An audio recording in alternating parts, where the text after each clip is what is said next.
Channel को subscribe करें, video को लाइक करें। नहमदुहु व नुसल्ली व नुसल्लिम अला रसूलिहिल करीम, अम्मा बाद, बिस्मिल्लाहिर रहमानिर रहीम। सामीन मोहतरम, आपने गुज़श्ता हफ्ते के दौरान सूरतुल कहफ की आयत मुबारका नंबर 19 से आयत मुबारका नंबर 59 तक के यानी कुल 41 आयात मुबारका के तफसीली मज़ामीन समाअत फरमाए। आज इन मज़ामीन का खुलासा आपकी खिदमत में पेश किया जाएगा। सूरतुल कहफ की इन इब्तदाई आयात में असहाब कहफ का वाक़या बयान किया गया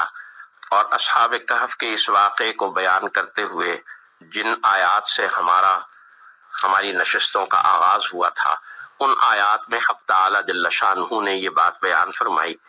कि अल्लाह ताला ने उन्हें जिस तरह से एक अजीब व गरीब और मामूल से हटकर तवील नींद सुलाया था, इसी तरह एक अजीब व गरीब अंदाज से उन्हें उठा भी दिया गया कि उन्हें ये महसूस नहीं हो रहा था कि हम इतने सैकड़ों बरस जो है वो सोते रहे हैं। इस एतबार से वो यही समझते रहे कि हम शायद एक दिन या एक दिन का कुछ हिस्सा सोए हैं। चुनांचे हक़ ताला जल्ल शानहू इस वाक़े को बयान करने के बाद इससे हासिल होने वाले असल सबक की जानिब हमें मुतवज्जे करने की पूरी कोशिश कर रहा है और ये कह रहा है और इस बात पर जोर दे रहा है कि देखो, और बातों या ज़िमनी बातों पर जोर देने के बजाय और उस बहस में उलझने के बजाय कि वो कितने साल सोए रहे, वो गार किस जगह पर वाक़े है, ये किस जमाने का वाक़या है, वो लोग कितने थे, उनकी तादाद क्या थी, इन बहसों में पढ़ने के बजाय उस असल सबक की तरफ तवज्जो दो कि जो असल सबक अल्लाह ताला इस वाक़े से इंसानियत को देना चाहता है। और वो असल सबक क्या है कि अन्ना वादल्लाहि हक़्क़ुन व अन्ना अस्साअत ला रैब फ़ीहा, कि अल्लाह का वादा बिल्कुल बरहक और सच्चा है और ये कि क़यामत के आने में और क़यामत के वाक़े होने में अब कोई शक और कोई शुबा नहीं रहना चाहिए। अब यहाँ कोई झगड़ा, कोई इस तरह की मुखालिफत, कोई इख्तिलाफ क़यामत के वाक़े होने के हवाले से नहीं होनी चाहिए। ये है असल सबक जो इस वाक़े से हमें दिया जा रहा है। चुनांचे इस ज़मीन में एक और बात ज़िम्नन इरशाद फरमाई गई कि रसूलुल्लाह सल्लल्लाहु अलैहि वसल्लम से जब ये सवालात किए गए तो आपने कहा कि मैं कल जवाब दूंगा, और कल तक वही नहीं आई, तो आपको इंतजार था वही का। कई दिन गुजर गए तो उस पर यह हिदायत मुबारका नाजिल हुई कि वला तक़ूलन्ना लिशैइन इन्नी फ़ाइलुन ज़ालिका गदन इल्ला अन यशा अल्लाह। उम्मत के लिए ये हिदायत, बनी नौ इंसान के लिए ये हिदायत क़यामत तक के लिए दे दी गई कि जब कोई बात मुस्तक़बिल के हवाले से कहो कि फला काम करूंगा तो इंशाअल्लाह जरूर कहो। अगर भूल जाओ, भूलने की बीमारी हो जाए, तो अल्लाह का जिक्र कसरत से करो, अल्लाह तुम्हारे ज़हन और दिमाग को और तुम्हारे हाफ़िज़े को तेज कर देगा। चुनांचे हक़ ताला जल्ल शानहू ने इस बात को बयान करते हुए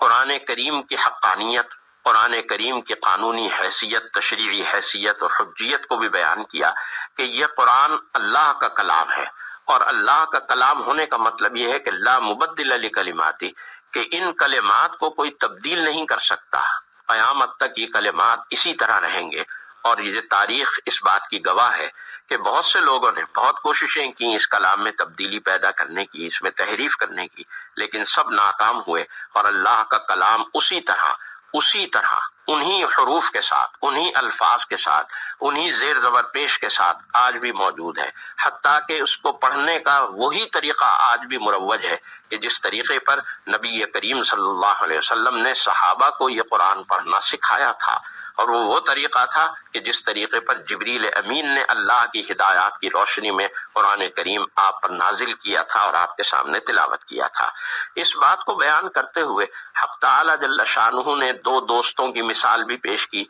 एक क़यामत का मुनकिर था और ये कहता था कि मा अज़ुन्नु अस्साअता क़ाइमतन, मेरा नहीं ख्याल कि क़यामत कभी आएगी, और अगर बिलफर्ज आए भी और मैं अपने रब के पास गया भी तो खैरम मिन्हा मुनक़लबा, तो मुझे इससे बेहतर ठिकाना मिलेगा वहां। ये बात वो करता था, लेकिन उसका साथी उसे तलकीन और नसीहत करता था कि देखो, अल्लाह को याद रखो, अल्लाह ने तुम्हें इतने इनामात से नवाजा है, उसका शुक्र अदा करो। लेकिन वो नाशुक्री पर कायम रहा, अल्लाह ने उसके सारे माल और दौलत को हलाक कर दिया, बर्बाद कर दिया, और वो ہاتھ ملتا رہ گیا، اور پھر اسے حسرت اور ندامت اور شرمندگی ہوئی، اور اس نے کہا کہ یا لیتنی لم اشرک بربی احدا، کاش میں اپنے پروردگار کے ساتھ کسی کو شریک نہ ٹھہراتا۔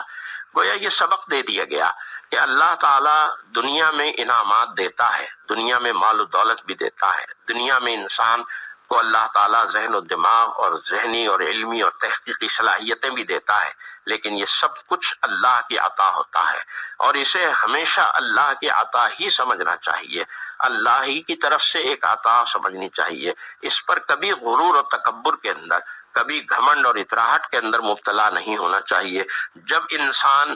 کسی بھی چیز پر غرور و تکبر اور گھمنڈ میں اور اطراحت میں مبتلا ہوگا، اسے اپنی کاوشیں اور اپنی مساعی کا نتیجہ سمجھے گا، اللہ تعالیٰ کی طرف سے اسے سزا دی جائے گی، اور وہ اس دولت سے، اس نعمت سے محروم کر دیا جائے گا۔ اللہ تعالیٰ ہمیں محفوظ رکھے۔ چنانچہ اسی بات کو بیان کرتے ہوئے حق تعالیٰ جل شانہ یہ فرماتے ہیں کہ دیکھو ایک بات یاد رکھنا کہ ہر برائی کا جو سرچشمہ ہوتا ہے وہ غرور و تکبر کی صفت ہوتی ہے۔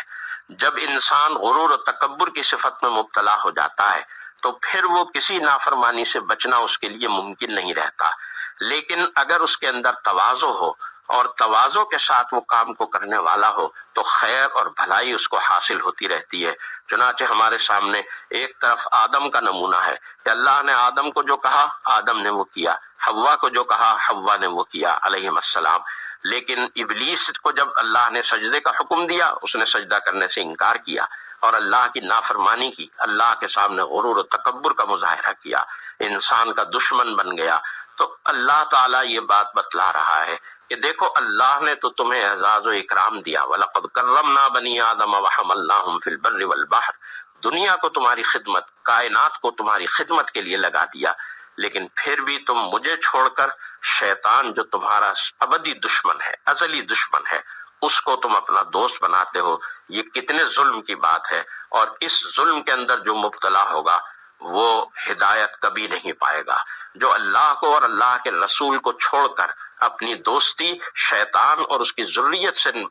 نبھائے گا اور باندھ لے گا، وہ ہدایت سے محروم کر دیا جائے گا، اور جب ہدایت سے وہ محروم ہوگا تو یہ بات یاد رکھنا کہ اللہ تعالیٰ نے کتنی ہی بستیاں تھیں جو اسی طرح کے ظلم و ستم کی وجہ سے، نبی کی نافرمانی کی وجہ سے، نبی کی شان میں گستاخی کرنے کی وجہ سے ہلاک کر دیں۔ ایسا نہ ہو کہ تمہیں بھی اسی گستاخی اور اسی نافرمانی کی وجہ سے ہلاک اور تباہ و برباد کر دیا جائے، جس کا نتیجہ یہ ہوتا ہے کہ انسان اس دنیا کی نعمتوں سے بھی محروم ہو جاتا ہے، اور آخرت میں بھی مایوسی کے سوا اور حسرت اور ندامت کے سوا اس کے کچھ ہاتھ نہیں آتا۔ اللہ تعالی ہمیں ہدایت اور ایمان و تقوی کے راستے پر چلنے، نبی کریم صلی اللہ علیہ وسلم کی صحیح معنوں میں اتباع اور پیروی کرنے کی ہمت اور توفیق سے نوازتا رہے۔ وآخر دعوانا ان الحمدللہ رب العالمین۔